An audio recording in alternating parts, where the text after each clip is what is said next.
Bismillahirrahmanirrahim. Salam alaikum wa rahmatullahi ta'ala wa barakatuh. J'espère que vous allez bien. Voilà, dans cette vidéo, je vais expliquer la partie A de l'exercice 1 de la série numéro 3 qui concerne le modèle ISLM, c'est-à-dire le modèle d'équilibre simultané sur les deux marchés, biens et services et monétaires. Donc IS veut dire l'équilibre sur le marché des biens et services, Investment Saving. LM exprime l'équilibre sur le marché monétaire, liquidity money. Donc, je commence par les données. Donc on considère l'économie fermée. Donc l'économie fermée, c'est une économie sans relation avec les restes du monde, à trois agents, ménage, entreprise, État, caractérisés par les fonctions suivantes, où les prix sont supposés fixes. Donc nous avons, dans le modèle ISLM, nous avons deux hypothèses fondamentales. L'économie fermée, donc c'est une économie sans relation avec le reste du monde, et les prix sont fixes. Ça veut dire que la demande détermine l'offre. L'ajustement entre l'offre et la demande se fait par les quantités. Donc les prix sont supposés fixes, produits selon la demande. Donc je commence, nous avons une fonction de consommation keynésienne, CYT plus C0, la proportion marginale consommée est égale à 0,75, la consommation totale est égale à 500. Voilà, la fonction d'investissement I est égale à I0 moins B, I. Donc nous avons une partie liée avec, inversement liée avec le taux d'intérêt. I représente le taux d'intérêt. I0 c'est un investissement autonome. Donc nous avons l'investissement se décompose entre l'investissement autonome et une partie inversement liée avec le taux d'intérêt. Donc les dépenses publiques et les impôts sont exogènes. Donc les dépenses publiques et les impôts représentent l'intervention de l'État. Donc sont supposés exogènes, les dépenses publiques G0, les impôts forfaitaires T0 sont de valeur, ils ont la même valeur, les dépenses publiques et les impôts ont la même valeur. Donc nous avons aussi la demande de monnaie. La demande de monnaie est donnée par alpha y plus m0 moins bêta i.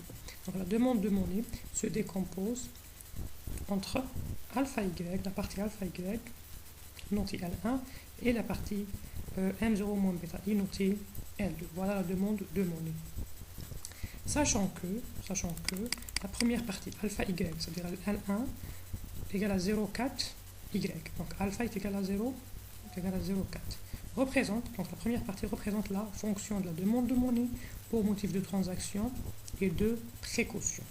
طلب على النقود من أجل المبادلات والاحتياط. باللغة العربية. طلب على النقود من أجل المبادلات والاحتياط. L2, la deuxième partie, L2, algébriquement est égal à M0 moins bêta I. M0 est égal à 400. Bêta est égal à 2000. Bêta est égal à 2000. Représente, donc la deuxième partie, L2, représente la fonction de demande de monnaie pour motif de spéculation. Donc, il va طلب على النقود من أجل المضاربة. باللغة العربية طلب على النقود ينقسم إلى طلب على النقود من أجل المعاملات والاحتياط ألفا Y، طلب على النقود من أجل المضاربة M0 moins bêta I. Donc la demande de monnaie se décompose entre une demande de monnaie de transaction et de précaution alpha Y, positivement liée avec le revenu, et une demande de monnaie de spéculation inversement liée avec le taux, inversement liée avec le taux d'intérêt. L'offre de monnaie est exogène. Donc l'offre de monnaie est exogène. L'offre de monnaie est déterminée par la banque centrale. Donc البنك المركزي هو من يحدد عرض النقود أو الكتلة النقدية، la masse monétaire. Donc la masse monétaire هي الكتلة النقدية المتداولة في السوق المالي. في السوق النقدي أو المالي. في السوق النقدي. Donc l'offre de monnaie est exogène, elle est déterminée par la banque centrale, ça s'appelle aussi la masse monétaire. Donc MO, en exposant, nous avons l'offre de monnaie est égale à M bar, ça veut dire elle est fixe, l'offre de monnaie est fixe, l'offre elle est fixe, est égale à 1600 dans ce cas. Donc nous avons deux équilibres. Un équilibre sur le marché des biens et services, ce qu'on a vu dans le modèle keynésien, ça veut dire on fait Y est égal à C plus I plus G. Là c'est l'équilibre sur le marché des biens et services. L'équilibre monétaire se réalise lorsque MD s'égalise avec MO, lorsqu'il y aura une égalité entre la demande de monnaie et l'offre de monnaie. Donc demande de monnaie, MD demande de monnaie, MO offre de monnaie. La partie A. Donc la première question, expliquer la fonction d'investissement et la fonction MD. Expliquer les deux fonctions, investissement et MD. Donc on va expliquer la fonction, la signification du coefficient de la fonction investissement et la fonction MD. Je commence par la fonction d'investissement. I est égal, I majuscule égale l'investissement, I0 en BI. Donc voilà, on observe que la fonction d'investissement est une fonction décroissante du taux d'intérêt. Donc l'investissement est inversement lié avec le taux d'intérêt. Si le taux d'intérêt augmente, l'investissement au total diminue. Donc est une fonction décroissante du taux d'intérêt. I0 représente l'investissement autonome. Donc l'investissement indépendant de Y. Le B, le coefficient du taux d'intérêt, s'appelle le coût marginal d'investissement. Le coût marginal d'investissement. Sinon, c'est la part de l'investissement qui est immédiatement en fonction de I. Allez, c'est la part de l'investissement qui est immédiatement liée en fonction, sinon elle est en fonction de I. Donc elle mesure, elle s'appelle aussi la sensibilité de l'investissement au taux d'intérêt. B s'appelle aussi la sensibilité de l'investissement par rapport au taux d'intérêt. Puisque la valeur de B est importante, l'investissement réagit beaucoup plus à la variation du taux d'intérêt. قد ما ترتفع العملية B, l'investissement يكون أكثر تأثرا بالتaux d'intérêt. كل ما تكون B faible, l'investissement يكون أقل تأثرا بمعدل الفائدة. Donc je répète, le I0 s'appelle l'investissement autonome, le B s'appelle le coût marginal d'investissement. Sinon la sensibilité de l'investissement au taux d'intérêt. Donc je passe, donc on a l'investissement est inversement lié avec le taux d'intérêt. Lorsque le taux d'intérêt augmente, l'investissement diminue, parce que le taux d'intérêt représente le coût du capital. La fonction de la demande de monnaie. Donc elle se décompose entre une demande de monnaie de transaction, alpha Y, et de précaution. Donc on demande la liquidité, la demande de monnaie, grosso modo, la demande de monnaie, on demande la liquidité monétaire. On demande la liquidité monétaire pour financer les transactions régulières de tous les jours et pour faire face aux dépenses imprévues. La première partie. On demande la monnaie.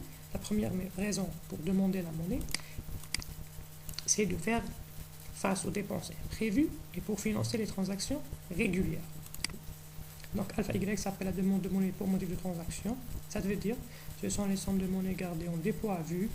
Dépôt à vue, c'est-à-dire les comptes CCP, etc., les comptes courants, etc. Ou sous forme de billets. Sous une forme liquide, les pièces de monnaie et les billets, afin de financer les transactions régulières, c'est-à-dire pour faire face aux dépenses de tous les jours. Et la demande de monnaie pour motif de précaution, c'est-à-dire les encaisses gardées sous forme liquide pour faire face aux dépenses imprévues. Dépenses imprévues comme les maladies, etc. Voilà, alpha Y s'appelle la demande de monnaie de transaction et de précaution. Donc elle est destinée, la première partie de la demande de monnaie, on demande la monnaie pour financer les transactions régulières et pour faire face aux dépenses imprévues. باللغة العربية طلب على النقود طلب على النقود أو الاحتفاظ بالكتلة النقدية لدى الأعوان يكون لهدفين. الهدف الأول من أجل تمويل المبادلات اليومية أو من أجل الاحتياط. تمويل المبادلات اليومية، شراء سلع وخدمات المستلزمات اليومية أو الاحتياط عند حالة المرض أو النفقات الغير متوقعة. La deuxième partie, L2, s'appelle la demande de monnaie de spéculation. Demande de monnaie de spéculation.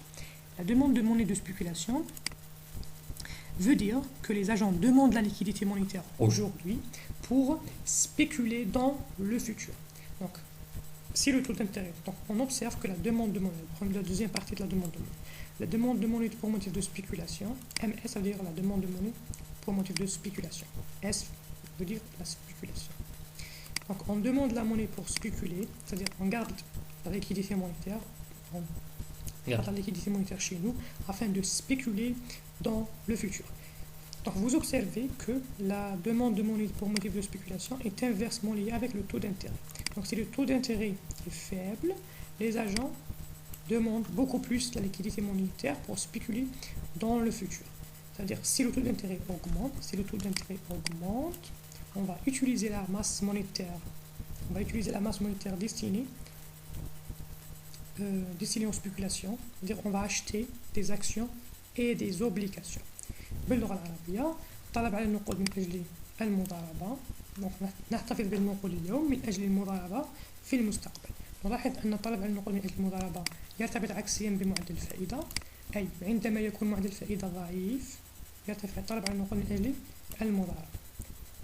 معناه نحتفظ بنقود اليوم عندما يكون معدل الفائدة ضعيفا من أجل أن نضارب في المستقبل عندما يرتفع معدل الفائدة. عندما يرتفع معدل الفائدة الطلب على النقود من أجل المضاربة ينخفض، معناتها نستعمل هذه النقود اللي كنا نحتفظ بها من أجل المضاربة في شراء الأسهم والسندات عندما يرتفع معدل الفائدة. Donc, on garde la liquidité monétaire pour spéculer si le taux d'intérêt est faible. C'est-à-dire, si le taux d'intérêt est faible, est moins efficace de spéculer. Donc, عندما يكون معدل الفائدة ضعيف يكون من غير المجدي تكون المضاربة غير مجدية، لأن معدل الفائدة ذاك الضعيف لا يقوم بجلب فوائد كبيرة. على العكس عندما يرتفع معدل الفائدة نقوم بالمضاربة، معناتها سنتخلى عن النقود التي كنا نحتفظ بها من أجل المضاربة، نتخلى عنها أو نستعملها لشراء les actions et les obligations, لشراء الأسهم والسندات. Donc, la demande de monnaie pour motif de spéculation, c'est le désir des agents de conserver la liquidité monétaire bien qu'elle ne rapporte pas un intérêt. Donc, si le taux d'intérêt est faible, les agents préfèrent la conservation de la liquidité monétaire chez eux afin de réaliser des placements rapides lorsque le taux d'intérêt augmente. Donc, on va détailler. M0 s'appelle la demande de monnaie autonome. C'est la demande de monnaie autonome. Ou la liquidité monétaire que les agents souhaitent garder pour maintenir leur richesse. Donc, on garde une partie de la liquidité monétaire chez nous afin de préserver notre richesse. المحافظة على ثروتنا. بينما الجزء الثاني سنقوم باستعماله للمضاربة. Donc, B représente la demande de monnaie proprement spéculative, directement dépendante du taux d'intérêt. Donc, je répète grosso modo, la demande de monnaie pour motif de transaction et de précaution est positivement liée avec le revenu. Donc, كلما ارتفع الدخل زاد الطلب على النقود من أجل المعاملات والاحتياط. Donc, la demande de monnaie de transaction est positivement liée avec le revenu. La deuxième partie, la demande de monnaie de spéculation, est inversement liée avec le taux d'intérêt. La deuxième partie est inversement liée avec le taux d'intérêt. Si le taux d'intérêt augmente, on va utiliser la masse monétaire destinée à la spéculation pour acheter des actions et des obligations. Par contre, si le taux d'intérêt est faible, on va demander beaucoup plus la monnaie afin de spéculer dans le futur. L2 s'appelle la demande de monnaie de spéculation. On garde la liquidité monétaire chez nous afin de spéculer dans le futur si le taux d'intérêt est faible. Donc L1 s'appelle la demande de monnaie de transaction et de précaution. Elle est notée MT, demande de monnaie de transaction. L2, la demande de monnaie de spéculation, notée MS. Voilà, la deuxième question, écrire la relation d'équilibre sur le marché des biens et services, c'est-à-dire l'équation IS, de la courbe IS, et la relation d'équilibre sur le marché monétaire, c'est-à-dire l'équation de la courbe LN. Donc, je commence par l'équation de la courbe IS. Donc, IS représente l'équilibre sur le marché des biens et des services. On a déjà fait les équilibres sur le marché des biens et services dans le modèle keynésien. Offre est égale à demande. Dans ce cas, l'offre est égale à Y. L'économie est fermée. Donc, M n'existe pas. La demande de monnaie est composée de la demande des ménages, des entreprises et de l'État. Parce que d'après les données, nous avons trois agents. Ménages, entreprises et État. G représente la demande de l'État. T représente la fiscalité imposée sur les ménages, sur le revenu des ménages. Voilà, je remplace la fonction C par CYD plus C0. La fonction I, I0 moins bêta I, I0 moins bêta I. G représente les dépenses publiques de l'État. Voilà. Ensuite, je remplace le revenu disponible par Y moins T0 parce que nous avons des impôts forfaitaires imposés sur le revenu des ménages. Nous avons YD défini comme Y moins T. Nous avons seulement T. Donc je remplace YD par Y moins T. T0 bien sûr. Nous avons des impôts forfaitaires. C0 plus I0 moins BI plus G0. Ensuite, je distribue proportion marginale à consommer, CY moins CTY. Voilà. Je prends les parties liées avec Y à l'autre côté, Y moins CY. Ça nous laisse C0 plus I0 moins BI plus G0 moins CT0. Donc je prends Y comme un facteur commun. Ça nous laisse 1 moins C. La partie de la demande autonome de Y à part C0 plus I0 plus G0 moins CT0 et la partie liée avec le taux d'intérêt à part, moins B. Donc je sépare la demande autonome de la partie liée avec le taux d'intérêt. Donc à la fin, je trouve Y, le revenu d'équilibre, c'est-à-dire le revenu qui assure l'égalité entre l'offre et la demande. Y est égal à C0 plus I0 plus G0 moins CT0 moins BI sur 1 moins C. Donc le revenu d'équilibre dans le modèle IS s'écrit sous la forme d'un multiplicateur K, les voies 1 sur 1 moins C, fois une demande autonome, C0 plus I0 plus I0 moins C0, moins la sensibilité de l'investissement du taux d'intérêt et le taux fois le taux d'intérêt, le coût marginal de l'investissement fois le taux d'intérêt. Voilà la forme de la fonction, la forme de l'équation IS. IS s'écrit sous la forme d'un multiplicateur fois la demande autonome moins BI. B représente le coût marginal d'investissement fois moins le coût marginal de l'investissement fois le taux d'intérêt. Voilà la forme de la fonction IS. Donc essayez à chaque fois d'écrire IS sous la forme d'un multiplicateur K fois une demande autonome moins le coût marginal d'investissement fois le taux d'intérêt. Donc K est égal à 1 sur 1 moins C, est égal à 4. 1 sur 1 moins 0,75, je pense. 1 sur 0,25, ça nous donne 4. La demande autonome, C0 plus I0 plus G0 sont clairs, moins CT0, 860. Donc Y est égal à 4, le K, fois la demande autonome, 862,5, moins 1000I. B, on a le coût marginal d'investissement. B, il est là. C'est égal à 1000. À partir de la fonction d'investissement. Moins 1000I. Je distribue, ça nous donne 3450 moins 4000 I. L'équation de la courbe LM, c'est-à-dire c'est une équation qui représente l'équilibre sur le marché monétaire. Je fais la condition d'équilibre, l'offre de monnaie est égale à la demande de monnaie.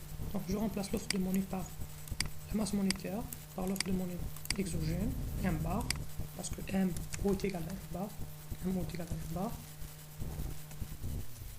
La demande de monnaie par alpha Y, la demande de monnaie de transaction, plus la demande de monnaie de spéculation. Donc à la fin, je trouve Y est égal à 1 sur alpha, M bar, moins M0, plus bêta, I. Voilà la forme algébrique de l'équation LM. Y est égal à 1 sur alpha, M bar, moins M0, plus bêta, I. Je fais le remplacement. 1 sur alpha. Alpha à partir de la demande de monnaie de transaction est égal à 0,4. 1 sur 0,4 est égal à 2,5. Voilà. M bar, 1600. M0, 400. M0 à partir de la demande de monnaie de spéculation. On a la demande de monnaie autonome, 400. Plus 2000. Bêta, I à partir de la demande de monnaie purement spéculative. Bêta, 2000. Voilà. Ce sont des remplacements numériques, c'est une application numérique. Donc je trouve que Y est égal à 3000 plus 5000 I. Donc je répète, la forme algébrique de l'équation LM est égale à 1 sur alpha fois M bar moins MO plus bêta I. La forme algébrique de l'équation IS est égale à K fois DA moins BI. B représente le coût marginal d'investissement. La troisième question, expliquer le sens de liaison entre le revenu et le taux d'intérêt I dans les deux relations, IS et LM. Donc je commence par la relation entre Y et I dans l'équation IS. Donc à partir de l'équation IS, j'observe directement que le revenu est inversement lié avec le taux d'intérêt. Donc le taux d'intérêt est précédé par un coefficient négatif. Donc si le taux d'intérêt augmente, le revenu automatiquement va diminuer. L'explication économique, donc voilà, la relation IS vient de cette égalité. Y est égal à C plus G. L'offre est égale à la demande. Donc j'ai remplacé la fonction C, la fonction I et G. Donc puisque l'investissement est inversement lié avec le taux d'intérêt. Si le taux d'intérêt augmente, l'investissement au total diminue. L'investissement au total diminue. Alors la demande globale des biens et des services va baisser automatiquement. Donc si la demande diminue, la production baisse aussi. La logique keynésienne. On a la demande détermine l'offre. Si l'investissement diminue, la demande globale baisse et ensuite le revenu. Alors à la fin, je peux dire que la courbe IS est décroissante. Si le taux d'intérêt augmente, l'investissement au total des entreprises diminue, la demande globale baisse et par la suite le revenu. Alors la courbe IS est décroissante. Donc, si le taux d'intérêt augmente, le revenu diminue. L'équation LM, la relation LM. Donc là, sur la relation LM, le taux d'intérêt est précédé par un coefficient positif. Par un coefficient positif. Si le taux d'intérêt augmente, le revenu augmente aussi. Avec par une simple lecture. L'explication économique. Donc nous avons une offre de monnaie constante, exogène. Si le taux d'intérêt augmente, ici, si le taux d'intérêt augmente, la demande de monnaie de spéculation diminue. C'est-à-dire qu'on va utiliser les encaisses monétaires destinées les encaisses monétaires de spéculation pour acheter les actions et les obligations. On utilise les encaisses monétaires de spéculation pour acheter les actions et les obligations. Maintenant, on va utiliser les encaisses monétaires de spéculation. Donc, si le taux d'intérêt augmente, la demande de monnaie de spéculation diminue. On achète des actions et des obligations en utilisant NSL. C'est-à-dire qu'elle va diminuer. Donc, si la demande de monnaie de spéculation diminue avec une offre constante, donc il y aura un déséquilibre. L'offre de monnaie dépasse la demande. Parce qu'une partie de la demande de monnaie a diminué.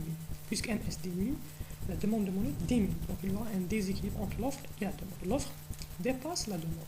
Pour cela, il faut encourager la première partie de la demande.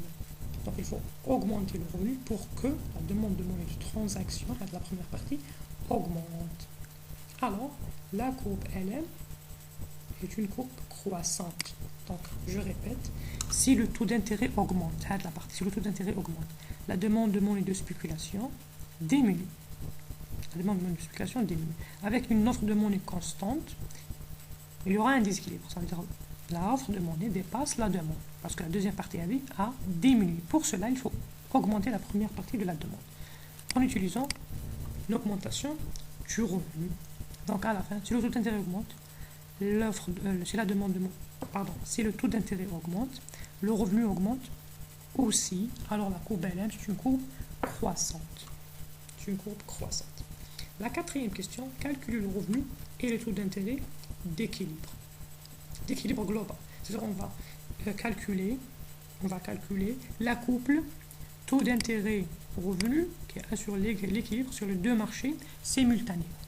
سوف نبحث عن الثنائية معدل الفائدة الدخل التي تحقق التوازن على مستوى سوق سلع الخدمات وعلى مستوى السوق النقدي في نفس الوقت.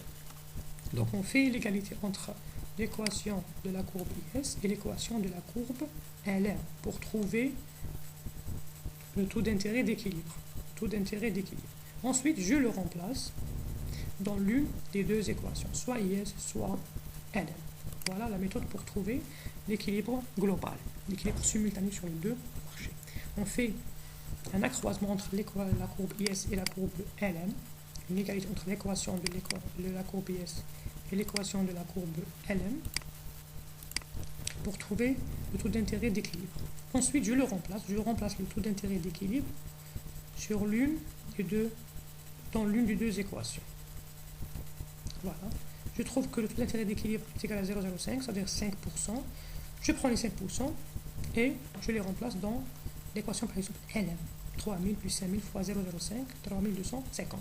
Voilà le revenu qui assure l'égalité, qui assure l'équilibre sur les deux marchés simultanément. Et voilà le taux d'intérêt qui assure l'équilibre sur les deux marchés simultanément.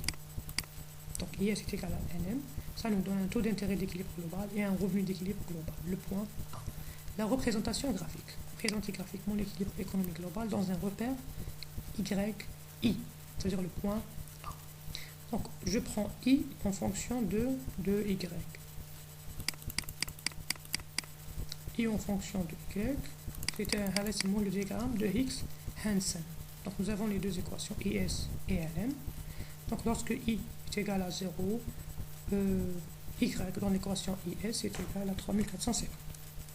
Donc voilà l'équation IS, pardon. Voilà l'équation IS.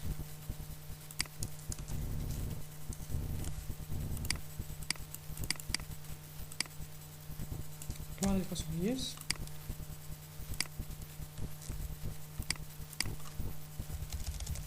Voilà l'équation LM. Donc la première c'est IS, la deuxième c'est LM. Donc lorsque le taux d'intérêt est nul, nous avons Y est égal à 3450. Le premier point, I 0, le revenu 3450. Elle est là par exemple, 3450. Un deuxième point. Et je trace l'équation IS. Donc l'équation IS est la courbe IS est une courbe décroissante du taux d'intérêt. Lorsque le taux d'intérêt augmente, le revenu diminue. L'équation LM, je fais la même chose. Si le taux d'intérêt augmente, le revenu augmente dans l'équation LM. Donc c'est une courbe croissante. Lorsque le taux d'intérêt est nul, le revenu est égal à 3000.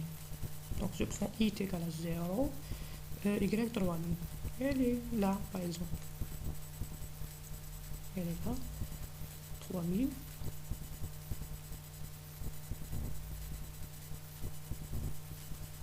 I0, l'équation LM. Je suis 1, l'équation LM, je suis là. I est égal à 0, le taux d'intérêt est nul, le revenu est égal à 3000, quelque part, et nous avons un deuxième.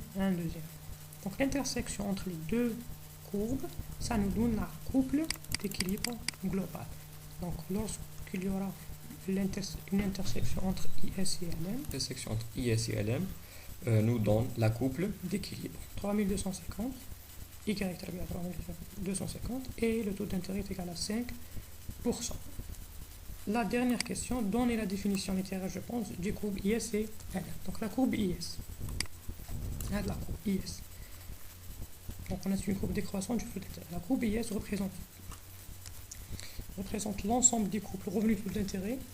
La courbe IS représente l'ensemble des couples revenus taux d'intérêt qui assurent l'équilibre sur le marché des biens et des services. Donc sur la courbe IS, nous avons des équilibres, des points d'équilibre sur le marché des biens et des services. La courbe LM représente l'ensemble des couples revenus taux d'intérêt qui assurent l'équilibre sur le marché monétaire. Ça nous donne tous les couples d'équilibre possibles sur le marché des biens et des services. Donc l'intersection entre les deux, ça nous donne la seule couple qui assure l'équilibre sur les deux marchés simultanément. La définition claire est là. La courbe IS représente l'ensemble des couples revenus taux d'intérêt qui assurent l'équilibre sur le marché des biens et des services. La courbe LM représente l'ensemble des couples revenus taux d'intérêt qui assurent l'équilibre sur le marché de la monnaie, le marché monétaire. Merci pour votre